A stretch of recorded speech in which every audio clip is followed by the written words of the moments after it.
दिल्ली में इतने शानदार सरकारी अस्पताल बना दिए, सबका इलाज मुफ्त कर दिया, मोहल्ला क्लिनिक, गली गली में मोहल्ला क्लिनिक बना दिए। 5 रुपए की गोली हो वो भी फ्री, और अगर 20-25 लाख रुपए का ऑपरेशन होगा वो भी फ्री। सारा इलाज मुफ्त कर दिया मैंने लोगों का।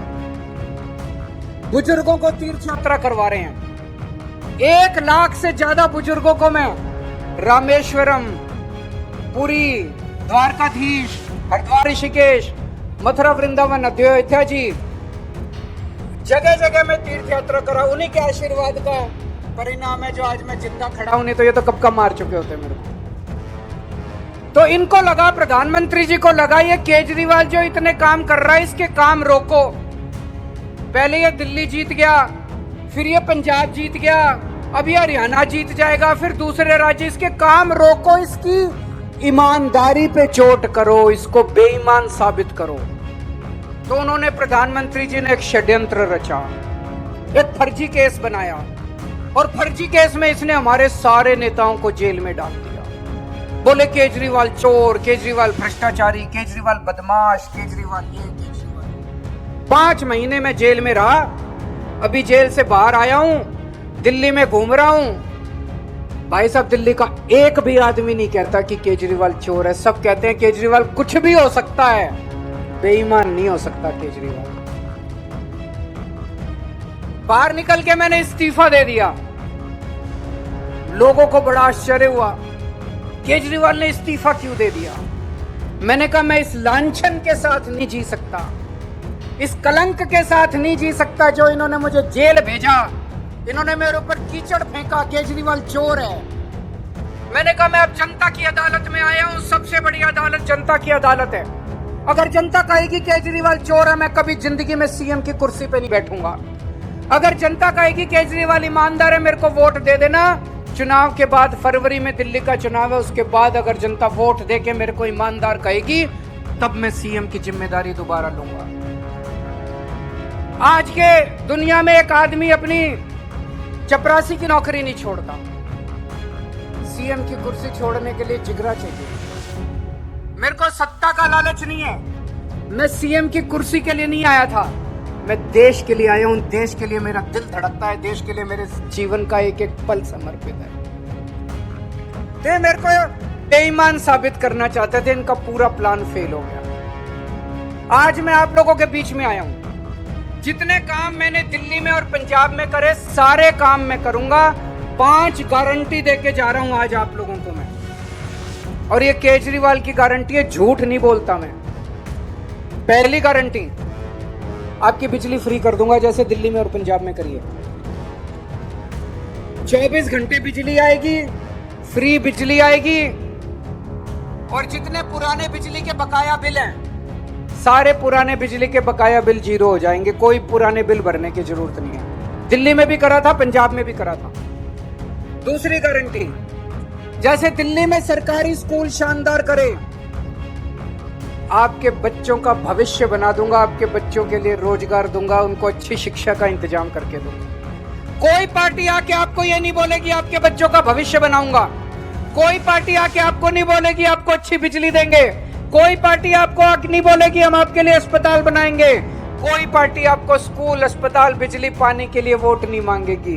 75 साल के बाद एक ही पार्टी आई है जो आपके मुद्दों के लिए, आपके परिवार के काम के लिए वोट मांग रही है। जैसे दिल्ली में अस्पताल बनाए, मोहल्ला क्लिनिक बनाए, सबका इलाज फ्री करा, आपका भी इलाज फ्री कर दूंगा। ऐसे शानदार अस्पताल बनाएंगे, ऐसे शानदार मोहल्ला क्लिनिक बनाएंगे दोस्तों। जैसे दिल्ली के अंदर अब करने जा रहे हैं, मेरी माँ बहनें बहुत बैठी हैं, हर महिला को 18 साल से ऊपर की हर महिला के अकाउंट में हर महीने 1000 रुपए डालने की तैयारी कर रहे हैं दिल्ली के अंदर। आपके लिए भी इंतजाम करूंगा मैं। और मेरे इतने सारे युवा साथी खड़े हैं यहाँ पे। बेरोजगारी हो रही है, नहीं हो रही? दिल्ली में 12 लाख युवाओं के लिए मैंने रोजगार का इंतजाम किया। 12 लाख युवाओं के लिए। आपके लिए भी रोजगार का इंतजाम करूंगा। अब आप पूछोगे बातें तो बड़ी बड़ी कर रहा है, जीतेगा? देखो भाई साहब, अगर ये मेरे को 3 महीने पहले छोड़ देते जेल से, एकदम 10 दिन पहले छोड़ा इनको इन्होंने, 10 दिन बाद चुनाव है, 3 महीने पहले छोड़ देते। मैं पूरे विश्वास के साथ कह रहा हूं, हरियाणा में आम आदमी पार्टी की सरकार बनती। जहां जा रहा हूं इतना प्यार मिल रहा है। लेकिन आज भी जो भी सरकार बनेगी, आम आदमी पार्टी के समर्थन के बिना नहीं बनेगी कोई भी सरकार।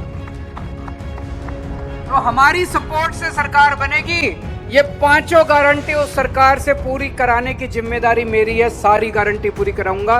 बिजली भी फ्री कराऊंगा, पुराने बिल भी माफ करूंगा, अस्पताल भी बनवाएंगे, स्कूल भी बनवाएंगे, महिलाओं को 1000 रुपए भी देंगे और मेरे भाइयों को रोजगार भी देंगे। सारे काम पूरे करूंगा। अब एक चीज है, यहां पे भिवानी में टक्कर सीधे सीधे बीजेपी और आम आदमी पार्टी के बीच में है कि नहीं है? मैं पूरे हरियाणा में घूम रहा हूं। पूरे हरियाणा में बीजेपी को इतनी गालियां दे रहे हैं लोग, इतनी गालियां दे रहे हैं लोग। अपने गांव में नहीं घुसने दे रहे, अपने मोहल्ले में गली में नहीं घुसने दे रहे। तो मैं भिवानी वालों से पूछना चाहता हूं, जब पूरा हरियाणा बीजेपी को भगा रहा है, आप बीजेपी को वोट दोगे क्या? भिवानी हरियाणा से अलग तो नहीं है। पूरे हरियाणा के अंदर जनता ने मन बना लिया, इस बार बीजेपी को भगाना है। तो इंदु शर्मा जी हैं आपकी अपनी बेटी, आपकी अपनी बहू, यहीं की रहने वाली, आपके बीच में रहती हैं। बहुत ही अच्छे परिवार से आती हैं। इनका परिवार भी हमेशा समाज सेवा में लगा रहता है। इनको वोट देके जिताइए और बीजेपी को भगाइए। अभी जो सुशील गुप्ता जी ने कहा, 2 साल पहले इस देश के किसानों का सबसे बड़ा आंदोलन हुआ। 75 साल में सबसे बड़ा आंदोलन हुआ। आप में से भी बहुत सारे लोग दिल्ली के बॉर्डर पे गए होंगे। उस टाइम मैं दिल्ली का मुख्यमंत्री था। 13 महीने मैंने किसानों की सेवा की। उनके लिए पानी भेजता था, उनके लिए खाना भेजता था, उनके लिए जो मेरे से बन पड़ा मैंने किया। 750 किसानों की मौत हो गई उस आंदोलन के अंदर। अंत में मोदी जी को तीनों कानून वापस लेने पड़े। लेकिन ये इतने बदमाश हैं, अब इन्होंने फिर प्लान बना लिया तीनों कानून लाने का। अभी 2 दिन पहले इनकी बहुत सीनियर नेता है कंगना रनौत, उसका बयान आया है कि तीनों कानून वापस आने चाहिए। मैं आपसे पूछना चाहता हूं, आप तीनों कानून वापस चाहते हो? ये फिर से प्लानिंग कर रही है बीजेपी। इन पे भरोसा मत करना बिल्कुल। उस टाइम चुनाव की इनको मजबूरी थी, जिसकी वजह से इन्होंने तीनों कानून वापस लिए थे। अब ये तीनों कानून वापस लाने की प्लानिंग कर रही है। वोट डालने जिस दिन जाओ, उस दिन ऐसा बटन दबाना कि जिंदगी भर बीजेपी वाले याद रखें कि